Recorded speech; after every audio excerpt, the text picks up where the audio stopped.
Hey folks, this is Kalani. As more and more players start to climb into the higher layers of Torghast, it seems like the fun is already wearing thin. The difficulty curve of the higher layers seems to be more of a spike rather than a slope, and lots of players feel like they just can't progress anymore. Whether it's the random mobs that pop out from Torments stabbing you in the back, the elite monsters killing you in 2 shots, or the end of floor empowered mobs just refusing to die, Torghast has turned into a slow drudge that you're pressured into doing due to the legendary crafting system. And what's super confusing about the whole thing is that the dev team have been buffing Torghast, making it take longer, making enemies more dangerous, and making it harder overall to get your soul ash.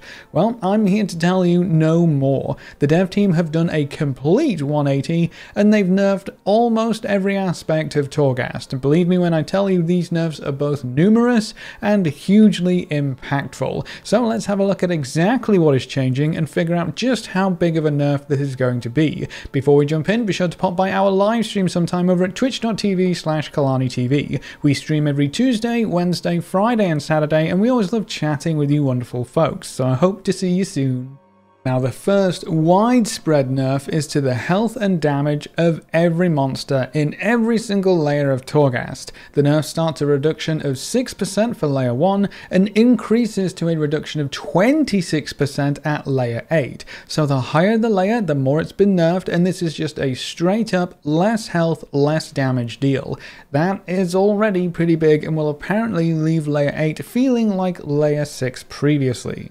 There are also some specific nerfs for players who like to run Torghast as a group. The health of all creatures for players in groups will be reduced by up to 25%, so you should be able to get through things quite a bit faster. And then there's also an additional damage nerf coming for groups of 4 or 5 players. All monsters will have their damage reduced by up to 20% if you run as a group of 4 or 5. These group nerfs also make sense because Torghast was scaling incredibly quickly as you added more players into the mix, making it more efficient to solo Torghast for the most part. And if you want to have some fun with a group of players, that's obviously not adding to your fun factor if you have to run solo to do it efficiently, so groups should have an easier time in Torghast too.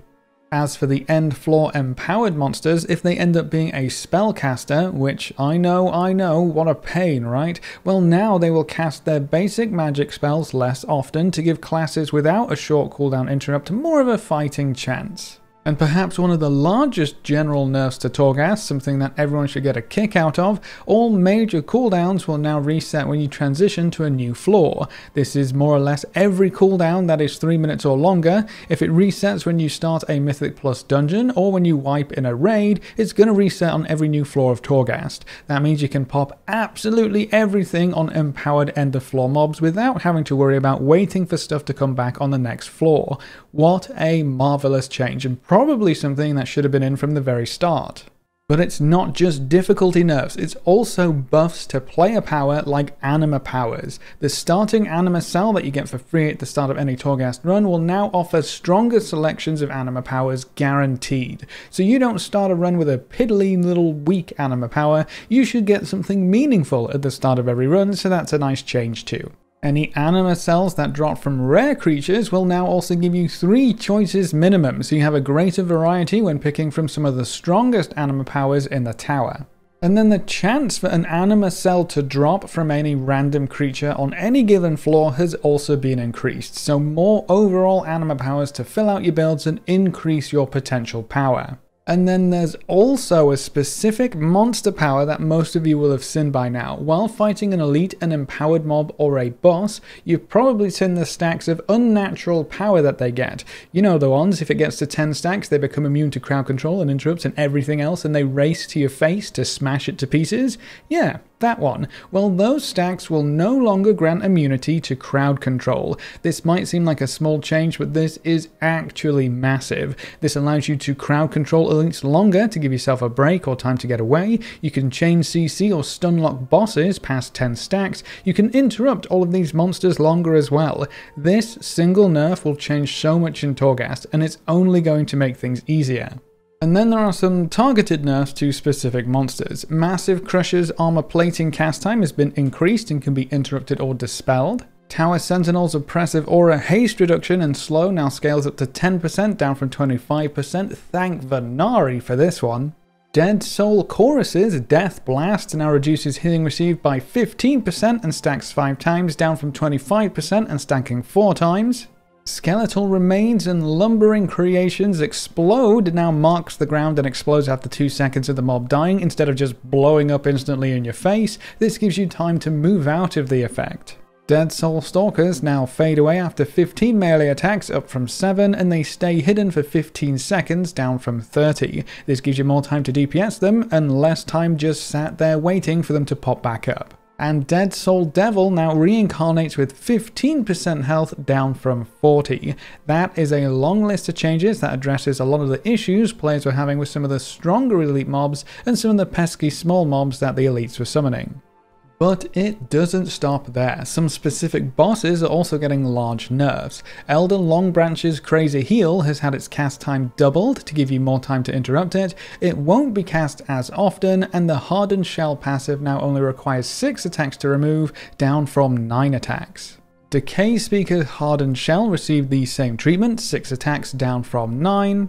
And Goxul the Devourer's health and damage have been decreased by 10%, and the time between casts of Mass Devour was also doubled.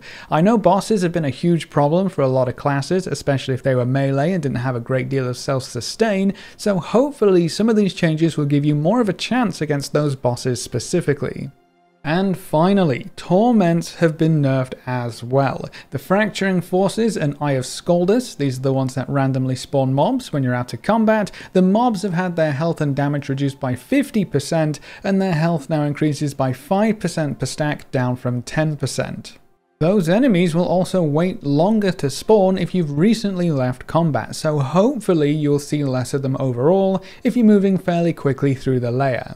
And this might not be a torment, but the nerf is definitely welcome. The Jailer's Directive buff used to increase mob health by 50%, that's been slashed down to just 10%. So when you run into any monster on a layer which is increased and buffed by the Jailer's Directive, it's not going to be quite as much of a grind as it used to be. What a crazy list of nerfs, especially right after the most recent changes to Torghast were all buffs. It seems very strange. It's like the dev team has been paying attention to Reddit and the forums because the number of people struggling with Torghast and just simply not having fun with the system anymore is kinda crazy. But when it takes you hours to get through a single Torghast run or layer, only to be 2-shot by the boss at the end and there's not really anything you can do about it, you kinda see why players aren't having fun anymore. These nerfs are going to change the entire Torghast system and make things much easier overall.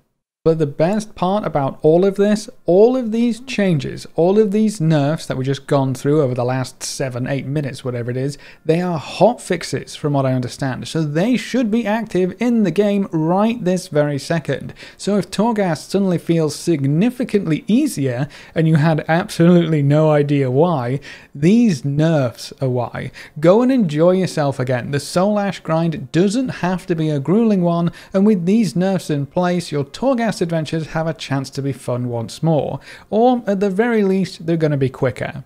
But that's all of the nerfs coming to Torghast, and that's it for this video. What do you think of these nerfs to Torghast so far, and which nerf do you think will impact you the most? The increased quality and quantity of anima powers, the general nerfs to monster power, or maybe the specific torment nerfs? Leave all your thoughts in the comment section below. If you want to come chat, hang out, maybe run a couple dungeons with us, you can find us over at twitch.tv/KalaniTV. We stream every Tuesday, Wednesday, Friday and Saturday, and watching the stream and coming to say hi is one of the best ways you can support the channel right now. And if you ever wanted to be included in the long list of names at the end of every video, a subscription on Twitch is the easiest way to make that happen.